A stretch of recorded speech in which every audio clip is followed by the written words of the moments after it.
All right, so we've got UFC 250 this weekend, and I'm joined by the king of sports management, Abe Kawa, who is just filling his car with petrol. It's actually my my fiance's car with petrol, not mine.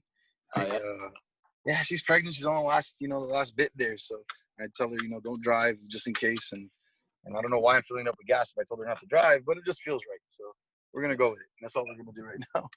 Yeah, Dan, you're almost gonna have another child. Very true. That's supposed to be due this week. So let's see. If she wants to come out, she'll be out. If not, she'll be here probably next week. So either way, we're ready though. We're ready. We're excited. We're ready. Should be good. Yeah. And how's Miami right now? In light of all the shit that's going on. We're more and more that I'm looking around the country, looking around the world. I'm glad I'm in Miami, man. To be honest with you, really am. We don't have half the problems the rest of the world does.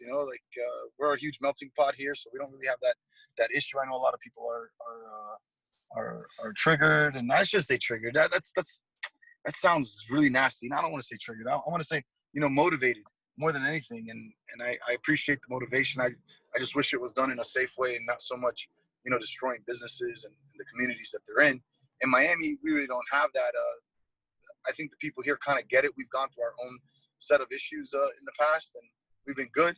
And I watch tomorrow; it's terrible, and everybody's just, is this. But as of right now, you know what I mean. I could say everything's been peaceful. And I appreciate the movement and the frustration with what happened, which was very sad. It's not a fun thing to see. It's something I don't want to show my daughter and my future daughter that's on TV. I don't preach that. We don't condone that. So it is what it is, and yeah, just kind of sucks. That part really sucks. It's sombering when you think about it, right? Just in general, it's a very sombering moment for the country and for the people. And I do believe that if you feel a certain way about it, you should be heard. There's just there's a right way and a wrong way to do things, and I'm actually proud of the people that are standing up and on both sides. Like the ones that are standing up and saying, hey, we should go out there and speak, and those same people are saying, man, don't mess up my community, don't mess up my businesses, don't mess up change. Not this impressive. I've seen so many stories of that, and I actually appreciate that, and I salute those people, to be honest with you. It's the right way to do things. Yeah, it's the right way to do things. Especially that video you posted of John getting the spray cans from those teenagers. He's one of those guys, man, that he gets it. He's the adopted son of Albuquerque, and he it's funny because after that night, the very next day, he was out actually putting up boards for the businesses that got destroyed, like the windows and you put up the plyboard, the plywood or whatever it's called, and doing that. And he just felt a call to action. Like he was like, look, I want to do something. I don't know how I'm going to be able to help or not help, but he figures if he can help his community, and it's like one business at a time, one place at a time, then it's going to make a difference. And after that, that night, he turns around and goes out with like a sort of a little mini militia.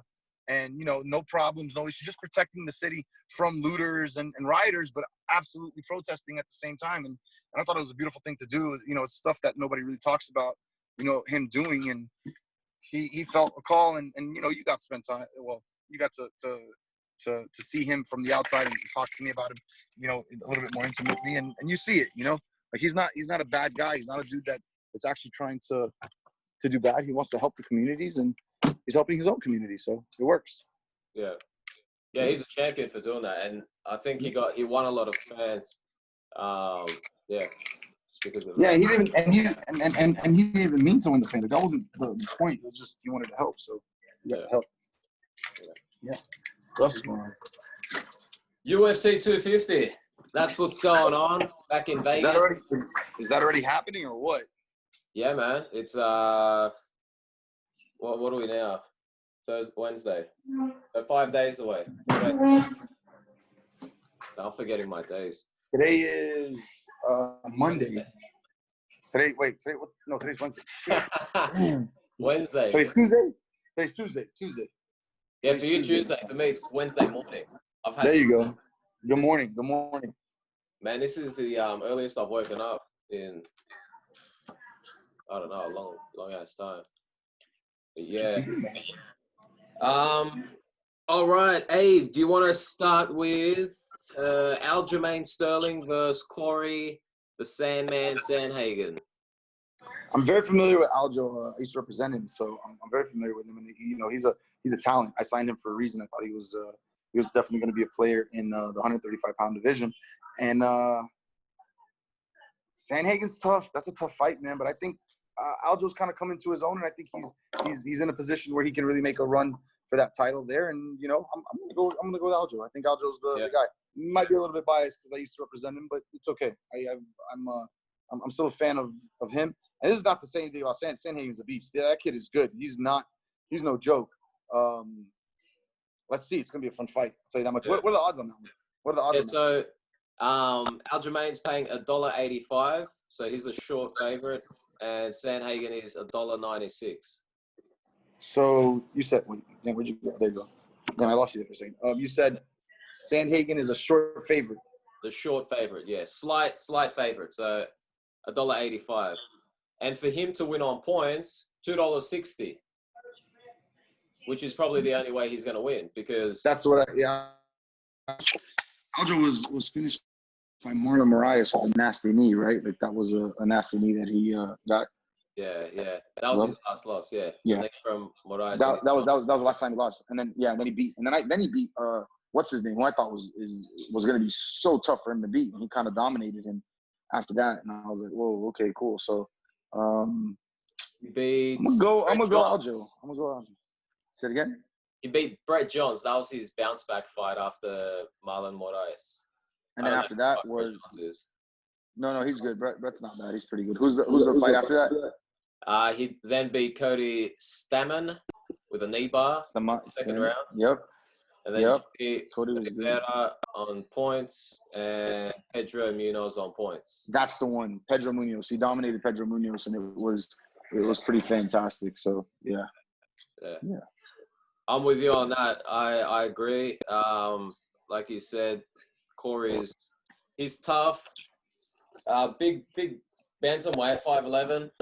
But I think he's never fought someone as experienced or as versatile. Aljo's got really good wrestling, really good ground game. It seems like his striking has come a long way, so he's good, man. It's gonna be a good fight. And don't mind me, I'm having a little dinner while we talk. So it's breakfast for you, but it's dinner for me. Yeah, all good, brother. All right, fight number 2. Let's go to Sean O'Malley versus Eddie Wineland. I love Eddie. I've been a huge fan of his for a long, long time. Yeah. I've been a big fan of Eddie's for a long time, but I think a little bit of changing of the guard there, and I think Sean O'Malley probably takes the victory on that one. I'm taking Sean. I don't know who the favorite is or not, but I'm assuming Sean's probably the favorite. It's not Eddie. Yeah, he's the big favorite. He's paying $1.20. Eddie's paying $4.40. Yeah, no, I would take. I mean, those odds are great. $4.40. It's just like it's almost like just play the odds, see what happens. You put Sean, and you just went up. But gun to my head, I say Sugar probably wins. He probably takes it. Big fan of his. Real big fan of his. How do you think he wins, Abe? Does he win on? Do you think he wins on points? Do you think he'll finish Wineland? Finish? Yeah. Yeah. Mm-hmm. All right. Yeah. I'm with you on that. Hang on, let me see Eddie Wineland. I know he's 35, and he could be on his good. Out. Yeah, but he's good. He's good. He's a vet. It'll be interesting to see. Eddie's been in some wars. Sean's just, he has an awkward style, and he keeps coming. He doesn't stop. Great cardio, good jiu-jitsu, good striking. I mean, the kid's good. Wineland's last 3 losses were all on points. So he lost to Alejandro Perez, John Dodson, and Brian Caraway. And all of Sean O'Malley's wins were finishes, correct? Most, yeah. He's got 7 KOs. His last one. No, but I'm talking about in the UFC. He knocked out. In the UFC. Maybe not a finish, but I'm gonna go with the finish. I'm gonna go Sugar Sean with a finish. Yeah. All right. And those odds are $1.83. Yeah, it's pretty good. What is it on points? What is it on points? On points, O'Malley $2.88. Damn, maybe go on points. Yeah. I might go on points instead of going for those odds. I mean, yeah, and considering Wineland's lost his last 3 on never point. right. You know what I mean? Like maybe Wineland doesn't get knocked out, or it'll be very hard for him to finish Wineland standing. But on the mat, I think is where I'm not really sure. But I just go on points. I play the odds and just play on points. Yeah. Yeah. Sweet. Mm-hmm. All right, I'm with you on that, Abe. Co-main events. Who we got? We got Cody, no love, against Raphael Assuncao, the veteran, who's coming off 2 losses, and Cody's coming off 3 losses.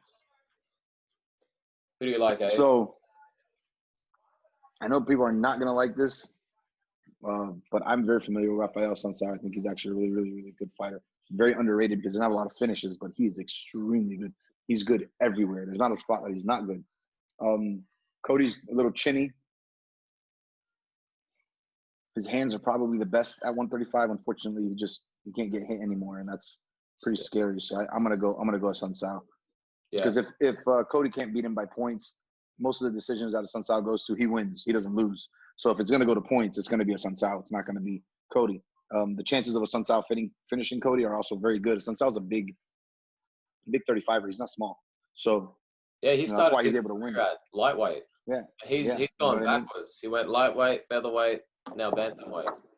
Sometimes you got to do that. It's okay. Not everybody could be Rumble and start at 185 pounds and then jump back up to heavyweight. Or 170. I think he fought at 155 at one point. He fought at 170. Yeah, not everybody could do that. Yeah. But Assuncao is he's good, man. He's a big 35er. It's gonna be. I take Assuncao points. Yeah. Yes. All right. Mm-hmm. I'm leaning, I think this goes the distance. I think Cody, after getting KO'd by TJ twice and losing his last fight, I think he's switched camps. He's training with Mark Henry. Mm-hmm. So I think which is a good move. It's a good move. Yeah. I think he's going to be more tactical and try to just outpoint Raphael. I don't see that happening. I can't see that. We'll disagree on this one because if you're going to outpoint Raphael, you're not going to win. You got to finish Raphael. He doesn't lose on decisions, man. That guy doesn't lose on decisions. So Cody's got to be Cody, and switching camps and becoming more tactical is one thing, but you get hit in the face, your chin is gone. Your chin is gone. There's no coming back from that, man. It's just it'll always be gone. So yeah, the only person I could think of that rejuvenated his chin was Andrei Arlovski. He's the only one. He hasn't been knocked out in like 10 fights. It's crazy. After everybody thought he was done, so I just don't see many people coming back from 2 devastating knockouts, 3 devastating knockouts, and being like, okay, I'm ready. Which credit to him. He's a fighter. He goes in and he throws hard, and he's trying to win. So the credit's there. But I'm gonna go Assuncao. I think that's a safer bet. All right. Okay, so main event time. Amanda Nunes, the champ, the double champ, against Felicia Spencer, who is 8-1 with 2 KOs. 29. Let me say this. Canadian. Let me say this. You can put Amanda Nunes against any woman you want, and I'm picking Amanda Nunes. Yeah. So I believe Amanda Nunes is the GOAT female fighter. She is the John Jones of the women's division, and she wins that. She's probably a heavy favorite. She's probably like, what, plus 500? Minus 500 or something? It'd be in American odds, probably minus 1,000. Yeah, minus 1,000. She's $1.11. And Felicia's $6.25. Yeah. Yeah, look, for betting purposes, you might as well put the bet down, like single bet on Felicia just to see if it hits. But like if you're actually, looking to make the safe money and really get I always say there's always the bets that you take just on odds and just be like, all right, if I get it, I get it. That's not the money you bet with. That's the money you play with. The money you bet with, you take the 1,000 and you go Amanda and make it happen, So that's my take on that. But Abe, how do you think Amanda wins? Is she going to finish Felicia? Because Felicia's This is going to be her first 5-round fight. So you think she finishes her? Yeah? KO, TKO, or submission? KO, TKO? KO. Yeah. If you look at the way they fight. Felicia, if you look at the way they fight. Taekwondo, though. Say it again? She's a black belt in Taekwondo. Yeah. So she can strike, but not on. That doesn't mean she can strike. That doesn't mean she can strike. Yeah. That just means she's a black belt in Taekwondo. Oh, man.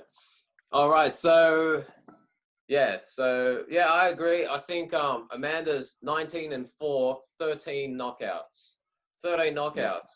Like, she's got more KOs than most men do. It's crazy. Yeah, it's insane. She's got more TKOs than Usman. I had to do that. It's just funny. Oh, man. Fuck. All right. Sorry about that. Yeah, that's basically it. So those are the 4 picks. Our expert Abe Kawa, manager of the best fighters in the game. If you win based on my picks, I expect a cut, people. This is not freeness of just like, oh, you get to pick at my brain and be like this. I'm betting like you guys are. So I'm playing with your money. Don't forget that. It's your money, but I want a piece if you win. Yeah, that's it. You got to mail it into 555. First round man. Send it to ESB. I got a running debt going with them. Yeah, there you go. The champ, Abe Kawa, giving us his picks, his expertise. ATT, have things gone back to normal, or are they still quarantining everyone? It's still, they're still doing what they're doing there. The gym is not fully open. They're not open to the public. However, if guys have fights, they're letting them in and, get some training in with just trusted guys that, are part of the pro team. They're trying to limit, the risk. Yeah. So, I don't think anybody's going to get back to normal anytime soon. But we'll see. Yeah. Have you heard what they're doing with the NBA? No, what are they doing? Adam Silver, he's setting up in Orlando, Disney World. Oh, yes, I did hear that. Yeah. And all the things there at the Worldwide of Sports. Yeah, it's going to be weird. It's going to be like the Olympics. Everyone's just in the same hotels. There. Nice bubble. But, if one person gets sick, everyone's sick. But yeah. I think, look, after the protests that are going on, people are going to realize that the virus was all full of shit, Fucking everyone's out on the streets. Not one person has got it. Nobody. There's no spike in cases. There's no nothing. As a matter of fact, I think the sun is helping people. Yeah.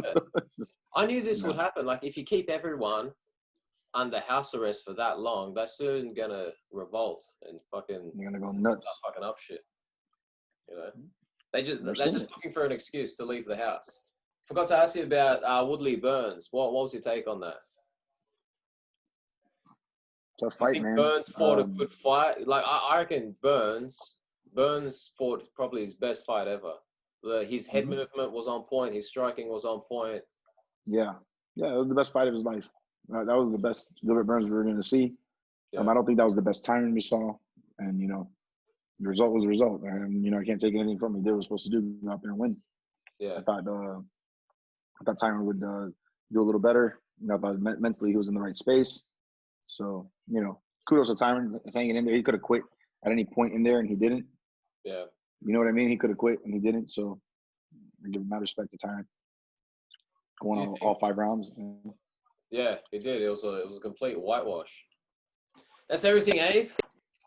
We got I appreciate you. 250 picks from the King. Good chatting with you again. Yeah, hopefully. Hopefully these hit, and we'll do another one for UFC 251. Keep it going. Start getting the bankrolls piling up. I'm down. Yeah, man. I'm down.